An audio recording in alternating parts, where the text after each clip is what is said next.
Wow. Crypto just hit $4.05 trillion in total market cap, even with the market being down 0.4% today. I'm absolutely loving that we're cruising above the 4 trillion mark, but here's the million-dollar question. Where do you think we'll be by the end of 2025? Are we looking at 6 trillion, maybe 8 trillion? Could we crash back to 2 trillion? Or are we going completely bonkers with 10 trillion plus? Honestly, I have no clue, but man, is it exciting to think about with everything we've got coming down the pipeline. Right now, Bitcoin's sitting pretty at over 114K, Ethereum's crushing it above 4,700, and the VCs are going absolutely wild, pumping everything up. And check this out, XRP just snagged the number 3 spot at $3.01.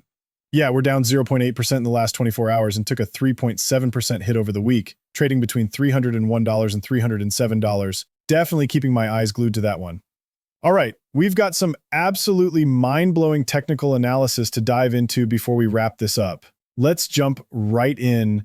So Chad Steengraber dropped this bombshell. He's saying that at just $3.02, XRP actually breaks into the top 100 global assets. I mean, how cool is that? This stuff gets me so pumped up. But wait, it gets even crazier. He's talking about what happens if XRP somehow flips gold for the number 1 spot. Initially, he threw out $125 per XRP using the circulating supply, but then he came back and was like, oops, my bad, the math was way off. Turns out we're actually looking at around $375 per XRP token. I mean, should we really be comparing XRP's market cap to gold? Hey, it's always fun to crunch these wild numbers. Keeps the dream alive, right? Here's the thing. If you've been following me for any amount of time, you know I'm convinced XRP is headed for 4, maybe even 5 digits per token. I'm not going to sit here and pretend I know exactly when it'll happen, but I know exactly what's going to trigger it. The complete tokenization of our entire legacy financial system. And here's the kicker. Once you tokenize all that stuff and bring it on chain, we're talking about the kind of massive daily volume in clearing, settlement, and payments that could not only push XRP to those insane price levels, but actually keep it there. We're not just talking about hitting a number and crashing back down. We're talking about real sustained demand from everyday utility. That's what gets me fired up because that's actual staying power. Then, speaking of utility, have you heard about this MasterCard and Ripple partnership with Gemini launching tomorrow? Dude, you can earn up to 4% cash back, but get this, it's paid directly in XRP. Not cash, not points, straight up XRP tokens hitting your wallet. Yeah, I'd be all over that. You bet I would. Sign me up right now. And if they're already doing 4% cash back in XRP, how long do you think it'll be before we can just start earning actual yield on our XRP holdings? Come on, you know that's coming down the pipeline. Plus, there's even more integration rolling out through Lace Wallet. This ecosystem just keeps expanding, and I'm absolutely here for it. In fact, I had a great conversation with Brad about XRP, and it'd be a lot of fun to do something there. So Lace is going to support XRP before the end of the year. I'd love to do a joint event with some of the people on that side of the aisle and see if we can get John Deaton there, a few others. This is absolutely amazing. I'm loving how everything's coming together like this. We're finally getting to see the new internet of value actually put to real use instead of just talking about it theoretically. This is exactly what we needed. Here we've got Senator Cynthia Lummis actually pitching the idea of a Bitcoin strategic reserve directly to the U.S. Treasurer. How cool is that?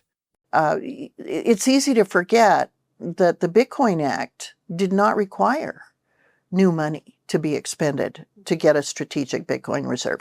So one of the things I would really like to do is call up Secretary Bessent, who's a very busy man, and say, you got to make time for me. I want to go over again and remind you what our thinking was.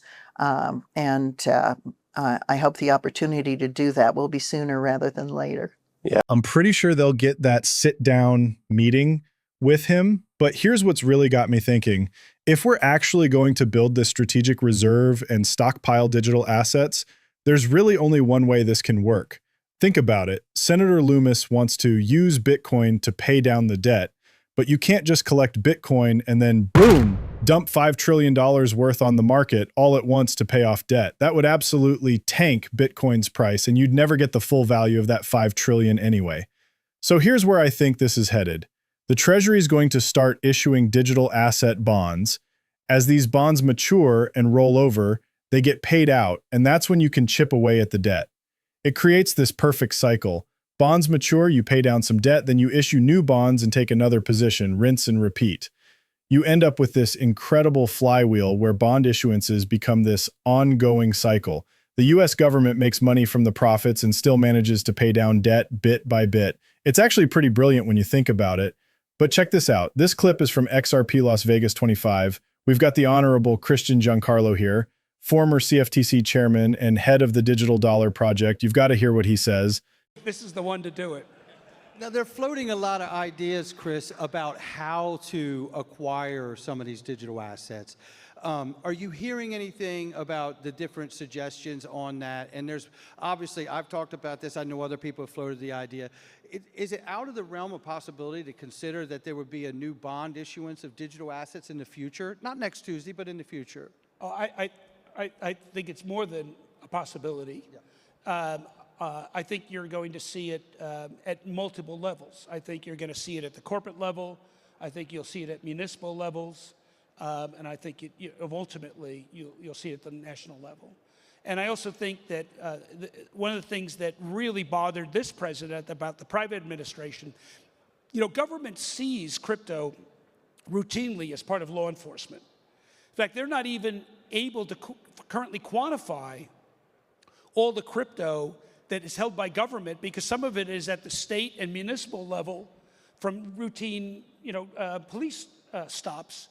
And the prior administration would at least, what was at the federal level, they would sell off routinely.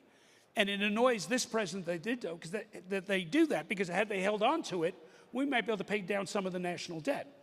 So he's committed to holding on to the seized crypto, and that's something that doesn't need congressional authorization. They can just do that as a routine matter, and it's across the board in terms of different crypto.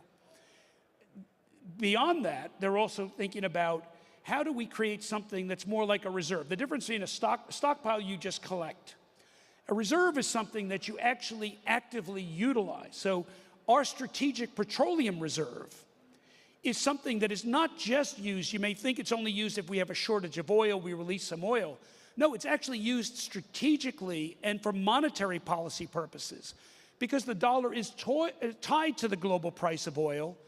If our economic adversaries, like OPEC, decide to reduce production to drive up the price, we can sell from the reserve to counter that and reduce the price, and therefore control the exchange rate for dollars.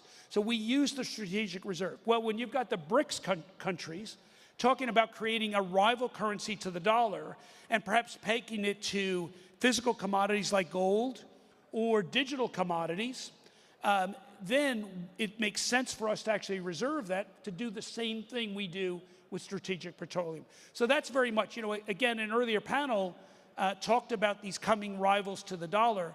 There's no question that there is desire amongst many countries, the BRICS countries and others, to come up with a rival, but that is why the United States is stockpiling gold. That is why the United States is now stockpiling crypto, because they're aware of those threats and they are committed to preserving the dollar. Now, we've got to get Congress on that same track. The White House is doing their job to cut spending. We've got to get Congress to do it. And if any indication, the recent debates over the budget bill and the tax bill are not encouraging about Congress's ability to live off the credit card. And what's interesting is when you talk about the oil comparison here, in the creation of this digital asset stockpile, they can sell the assets out of there. And I think some people have mistakenly looked at that as a deficiency to that. But what I saw is that is just like oil. They can sell oil. So if they acquire these digital assets and over time they can sell them, they could price control these assets in question just as they do oil. And countries have been doing this since the dawn of time. Right. We know that ancient Egypt actually stockpiled wheat. We know that China today stockpiles everything from pork and soybeans to rebar to copper to earth metals. And so it absolutely makes sense. As the world's largest economy, we absolutely need to be looking at the world's current commodities and its future digital commodities and thinking about how we have some impact on the global price. Dude, are you hearing this? I'm telling you, it's such a privilege and honor every single time I get to sit down with that guy. The man is absolutely brilliant. The way he breaks down his points and explains how he sees the market evolving is just incredible. I honestly don't even know what else to say about it. I've got to keep this moving, but listen, he's straight up telling us this is going to happen. And now we're hearing about Brad Garlinghouse and others actually meeting with the Federal Reserve. That's it. That says everything right there. Did a round table with the Federal Reserve. It blew my mind, because in 2011, I was one of those audit the Fed guys running around saying, we need an audit. Now I'm sitting at a round table with Mickey and Governor Waller. And it was a great round table. Sergey Nazarov was there, Anatoly from Solana. We got Ilya from Near and Brad from XRP. Some nice people, man. And it was good to see some old friends, some new friends, and make some deals here and there. So there you go. Deals are happening left and right. And look, there's founder Charles Hoskinson again saying the Clarity Act sounds great, but they're planning this whole detailed write-up that should be ready by late September, hoping it'll pass in October. But now that timeline's getting pushed to November. And honestly, they're saying maybe even end of year. I mean, I want this thing done ASAP, just like everyone else does. Clarity Act is looking good. They're going to have a whole write-up probably by end of September and a lot of cool stuff to do there. And then hopefully, with any luck, get it passed in October. All right, so here's the deal. That's exactly what's heading our way. And once it hits, boom, here's what we're staring down. Most of these got bumped to October, or at least a big chunk did. Meanwhile, the SEC is busy making the XRP spot ETF filing process way smoother. This thing could rocket forward, and we might witness every single horse explode from the starting line on the same exact day. But here's where it gets juicy. Don't sleep on BlackRock. They're already thick as thieves with Onda Finance, tokenizing US Treasury bonds directly on XRP's ledger. Now, come on, if they're diving headfirst into Treasury tokenization using XRP's ledger, what are the odds they skip filing for an XRP spot ETF? Connect the dots, people. Found /. This is the rest of the past on the Universalese, Stu. You could new decided filing for start ticking an operation. And here's the $1,000,000 question. After this whole circus wraps up, everyone's going to be scrambling for the next big thing, the real-world asset tokenization gold rush. Sure, stablecoins are having their moment right now, but once this legislation drops, real-world asset tokenization is going to be the new Wild West. That's when custody becomes everyone's obsession. Where the heck do I park my assets safely? Ripple's engineered for exactly this moment, and yeah, there are others in the game, but Ripple's sitting pretty, ready to deliver. Others can handle it too, no doubt about it. Look, I'm not saying others can't pull it off. I'm just saying Ripple has built this thing soup to nuts, A to Z style. And honestly, I wouldn't be shocked if they make a move to scoop up Uphold.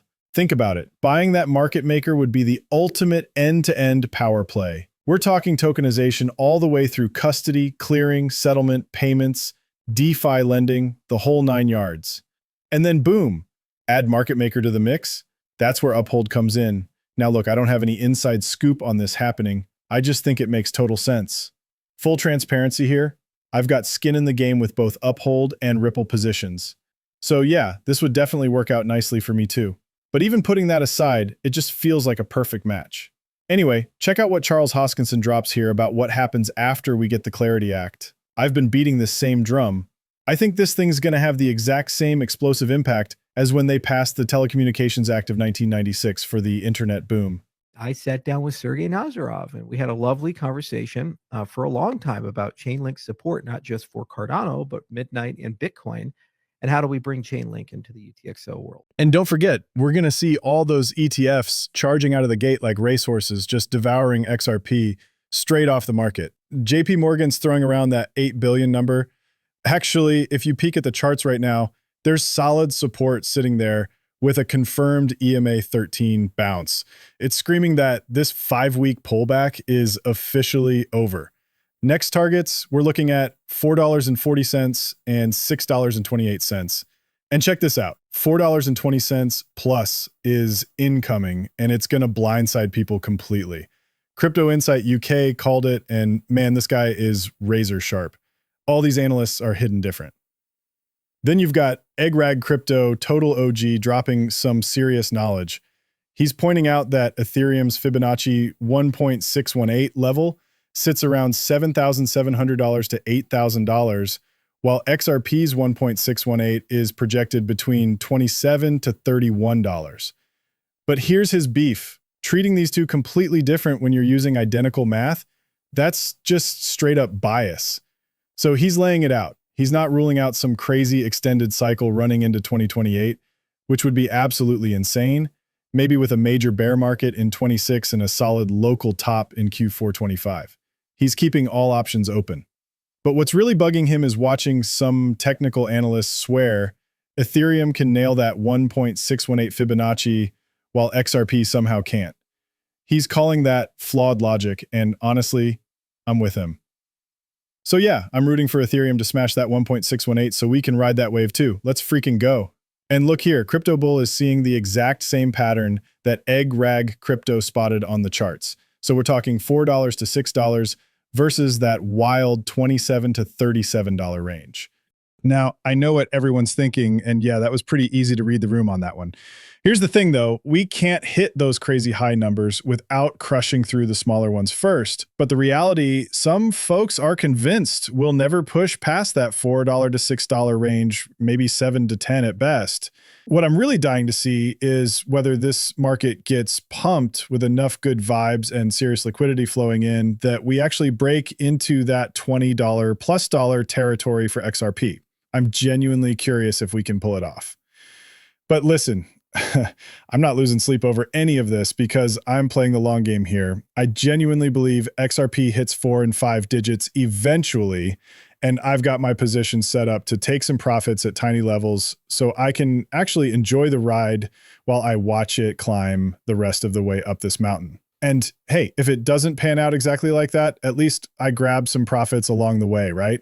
So yeah, that's just how I roll. But honestly, what I'm really pumped about going forward, aside from getting all that legislation stuff sorted out that we're always talking about, is reaching that sweet spot where utility actually drives the price of this market. And this asset too, because once that happens, this market won't be ours anymore. That's exactly what I've been waiting for. I've been sitting here waiting for all these big financial institutions to jump in and push this asset where it needs to go. All I got to do is hop on and enjoy the ride. Same goes for you. And hey, this isn't financial advice from me or anybody else. I'll see you all in the next one.